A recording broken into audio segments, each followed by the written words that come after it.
Bonjour Isabelle. Bonjour. Est-ce que tu veux bien, s'il te plaît, te présenter, dire qui tu es pour qu'ensuite on rentre dans le contenu de la rubrique? Est-ce que tu peux... Alors, ça fait une vingtaine d'années, maintenant un peu plus de 20 ans que je suis engagée dans les questions écologiques, économiques et sociales, ce qu'on appelle le développement durable.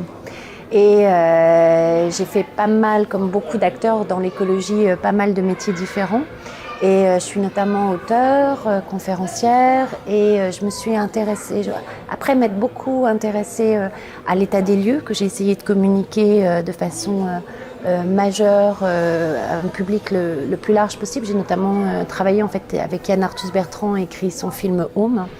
Je me suis vraiment intéressée aux solutions qui émergeaient, qui pouvaient répondre à la crise écologique que nous vivons aujourd'hui. Et donc depuis 7 ans maintenant, j'ai entamé des recherches sur la nouvelle économie, parce que c'est là qu'il y a des réponses. La nouvelle économie qui émerge depuis 40 à 50 ans, les nouveaux modèles économiques et productifs. Et j'ai sorti un modèle intégratif. J'ai initié un modèle intégratif pouvant expliquer cette nouvelle économie qui s'appelle le modèle de l'économie symbiotique. Voilà. Et aujourd'hui, j'ai une agence et une association autour de ce modèle pour accompagner les acteurs en transition. Voilà. Merci. Alors, donc mon invitation avec ce que tu as déjà réalisé et justement ce concept en action d'économie symbiotique, c'est que tu puisses apporter ton point de vue à cette rubrique qui est quel avenir pour notre humanité, en sachant que je pense que si on ne parvient pas, nous les citoyens, à avoir une vision suffisamment claire de à quoi ça pourrait ressembler, et puis une éthique aussi de ce futur qu'on souhaiterait. Quand je dis humanité, c'est humanité et aussi de tous les règnes et aussi de la Terre. Hein. Je veux dire, c'est pas juste les êtres humains, mais quelle humanité pour quel lien à la Terre. Je me dis que tu as sans doute un point de vue et je te propose de pouvoir donner ton point de vue et qu'on puisse en débattre. Merci. Voilà. Alors par rapport à ça, je pense qu'on est à une rupture radicale qui est... en fait, c'est marrant parce que quand on écoute les économistes, par exemple, ils nous disent qu'on vit et va nous coûter aussi cher est aussi radical que la crise de 29 et les 2 guerres mondiales réunies. Si on écoute les historiens, ils nous disent c'est une nouvelle renaissance. Si on écoute les archéologues, ils vous disent pas du tout. On est dans des concepts qui revisitent l'humanité depuis le début des grandes civilisations patriarcales pyramidales.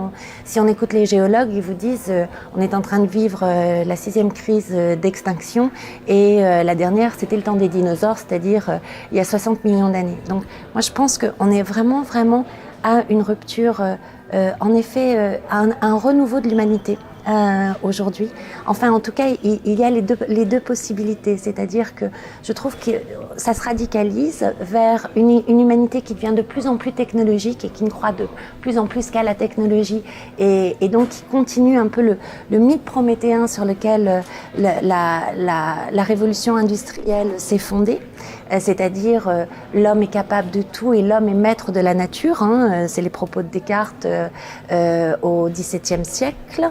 Et il y a un autre mouvement qui est en train de dire, en fait, nous ne sommes pas séparés du vivant. Nous sommes des êtres vivants et nous avons une communauté de destin avec ces êtres vivants. Dont fait partie en fait le mouvement de l'économie symbiotique, de cette nouvelle économie. Et entre les deux, il y a de moins en moins de monde. Ça se radicalise des deux côtés. Et voilà. Et l'économie symbiotique est vraiment une reconnaissance en fait de l'intelligence technique du vivant. Qui permet de combler de nombreux besoins humains, des centrales d'épuration de l'eau, des déchets, de la création de matériaux avec toutes les qualités isolantes, transpirantes par exemple pour l'habitat, etc. La médecine avec notamment des bases naturelles, etc. Et ça c'est vraiment quelque chose qui reconnaît en fait l'intelligence du vivant, qui reconnaît un maillage en fait indispensable entre les sociétés humaines et les sociétés vivantes. En quoi c'est différent de l'économie circulaire ? Alors, c'est une économie circulaire. L'économie circulaire qui est biomimétique, c'est-à-dire qu'elle s'inspire du vivant pour fonctionner, et qui dit en fait dans la nature il n'y a pas de déchets, il n'y a pas de ressources, tout déchet est la ressource d'un autre, tout déchet d'un être vivant est la ressource d'un autre être vivant. C'est très appliqué aujourd'hui à tout ce qui est justement l'ensemble de notre technosphère, c'est-à-dire toutes les machines qu'on a construites et la matière qu'on a extrait de la ressource de la terre, tout ce qui est minéraux, béton, ciment, etc. Donc elle s'applique beaucoup là et elle voit dans le vivant une ressource en matériaux et en énergie, en biomasse. Dans l'économie symbiotique, il y a un aspect autre qui est très bien vu par l'ingénierie écologique, l'agroécologie, la permaculture, etc., qui voit la puissance des écosystèmes eux-mêmes qui sont capables de réaliser un tas de fonctions et qui en plus donnent des plus-values sociales, paysagères, régénératrices et physiologiquement et psychiquement pour les individus qui côtoient ces écosystèmes et qui réalisent un tas de fonctions qui sont en fait les mêmes pour les sociétés humaines que pour les sociétés vivantes. Depuis 3,5 milliards d'années, le vivant a besoin de se nourrir, a besoin de se reproduire, a besoin de s'isoler du chaud, du froid, a besoin de se protéger des inondations, des sécheresses, a besoin de purifier son eau, a besoin de purifier ses déchets, etc. Et les écosystèmes vivants sont très puissants par rapport à ça. Et donc, c'est cette reconnaissance de l'intelligence fonctionnelle des écosystèmes qui manque encore un peu dans l'économie circulaire aujourd'hui. C'est une économie circulaire vivante plus une économie circulaire de la technosphère. C'est des mots un peu barbares ça, mais c'est vraiment l'ensemble de nos machines. C'est l'alliance des deux en fait, l'économie symbiotique. En fait, quand tu disais qu'il y a deux voies, c'est surtout plutôt deux conceptions humaines qui sont radicalement différentes dans ce que tu proposes. Ce que tu nommais l'humain au travers de la technologie, on va dire que ça va être une des voies portées par le transhumanisme, par exemple, c'est-à-dire ne pas vouloir reconnaître notre finitude, vouloir absolument renoncer à la mort en essayant d'être immortel, c'est se dépasser, donc essayer d'être un surhomme pour arriver à obtenir quelque chose, notamment à régler les problématiques de santé et autres, et gérer la complexité que nous avons faite. C'est une voie. En tant que telle, pourquoi pas? Je veux dire, ça peut être une voie qui peut être explorée. Tout dépend de l'éthique, en fait, qui est derrière. Ça, c'est un premier point. C'est-à-dire, est-ce qu'on peut amener tous les êtres humains dans ces évolutions-là, de façon objective, j'entends, hein? Est-ce que c'est porteur ou pas d'eugénisme? Je sais pas, mais ça mérite que la question soit posée. Mais je pense, et c'est à ça que je crois que tu seras aussi sensible, c'est que cette voie-là est très consommatrice de matériel, d'énergie, de ressources éventuellement rares, c'est-à-dire qu'elle est toujours, comme tu le disais, dans une logique prométhéenne de l'homme sur la nature qui la puise et avec un risque, c'est que si on fasse ça, imaginons même pour 7 milliards d'humains, on risque d'assécher encore plus vite la Terre de ses ressources. Alors, je pense qu'en effet, le transhumanisme est fondé énormément sur la technologie et l'intégration en fait de l'homme et de la machine, l'intégration très très intime. Et donc, il apporte deux choses. Il a besoin d'énormément de ressources, et notamment des terres rares, qui sont des métaux en quantité extrêmement rare dans la croûte terrestre et qui sont extrêmement demandés justement dans tout ce qui est high-tech. Et le transhumanisme a une grande partie d'high-tech. Ensuite, donc, au niveau de la finitude des ressources, aujourd'hui, il ne peut pas y avoir de transhumanisme pour 7 milliards de personnes. Donc c'est une idéologie élitiste. Elle ne pourra pas être accessible à l'ensemble des êtres humains. D'autre part, par rapport au vivant, c'est vraiment la prolongation du paradigme que l'on connaît depuis les grandes civilisations hydrauliques, donc qui sont constitutives de nos civilisations, c'est-à-dire qu'on veut toujours transformer la nature. On a une idée de ce qui du progrès.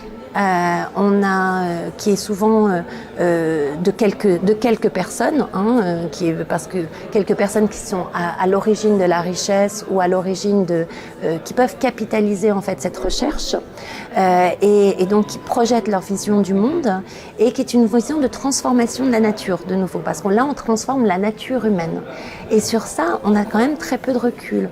On commence déjà à voir par exemple que pour moi on est déjà dans une phase de transhumanisme, c'est-à-dire que on voit bien, on commence à avoir de plus en plus de psychologues et de psychiatres qui commencent à alerter sur les effets justement de la technosphère sur nous-mêmes.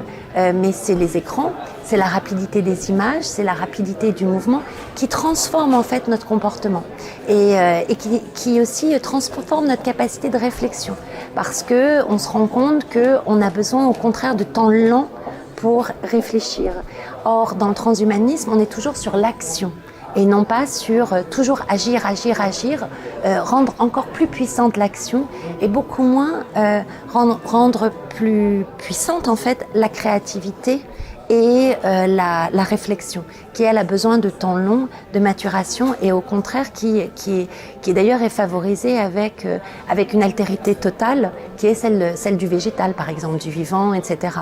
On s'aperçoit que des gens se régénèrent si on isole des groupes entre les mettre dans une ville et les mettre dans des rues et dans des parcs, eh bien même en une heure, ceux qui sont allés dans un parc avec un beau paysage sont bien plus régénérés physiquement et mentalement que ceux qui sont allés dans la rue. Parce qu'on a besoin, en fait, on n'est pas les mêmes sans le végétal. On l'a oublié, mais on n'est pas les mêmes sans la nature autour de nous. Ce que le transhumanisme va amener, c'est effectivement de vouloir pallier les carences humaines, au vu d'un certain type de regard, bien sûr, et de les pallier par l'intégration de la technologie. Mais c'est en fait mettre l'humain dans le rythme de la technologie, c'est-à-dire in fine une vitesse, la vitesse de la lumière si on peut, c'est être uniquement dans un mode action, c'est-à-dire comme un robot, c'est-à-dire on ne dort pas, on n'a pas d'état d'âme et on va vite et toujours plus vite et en performance. Donc c'est une vision, c'est-à-dire pour moi c'est une vision d'ingénieur. Oui. C'est comment est-ce que on peut enlever tout ce qui est difficile avec l'être humain, ces cyclicités quelles qu'elles soient, ces états d'âme, tout ce qui l'empêche d'être toujours sur le même niveau. Donc c'est une vision. Et d'être sur une performance en fait. C'est une vision de la performance humaine qui est liée à la puissance d'action, puissance technique en fait. C'est vrai que c'est une vision d'ingénieur. Moi je suis ingénieur par exemple, c'est-à-dire que je suis une scientifique à orientation technique. Et donc technique, ça veut dire agir sur le monde. C'est-à-dire qu'on a quand même la notion de dominer le monde depuis l'Ancien Testament, quand même dans notre culture. Puis les civilisations hydrauliques en fait. Tout à fait, mais on a cette injonction quand même depuis quelques milliers d'années en plus de ça. Et c'est une façon de résoudre la difficulté avec le vivant. Les sociétés premières, alors elles sont inégales quant à leur modalité de relation entre elles et au sein même de la gestion des relations humaines, mais en général si elles perdurent, et elles perdurent certaines depuis des milliers d'années, c'est parce que pour elles, leur conviction c'est l'interdépendance avec le vivant.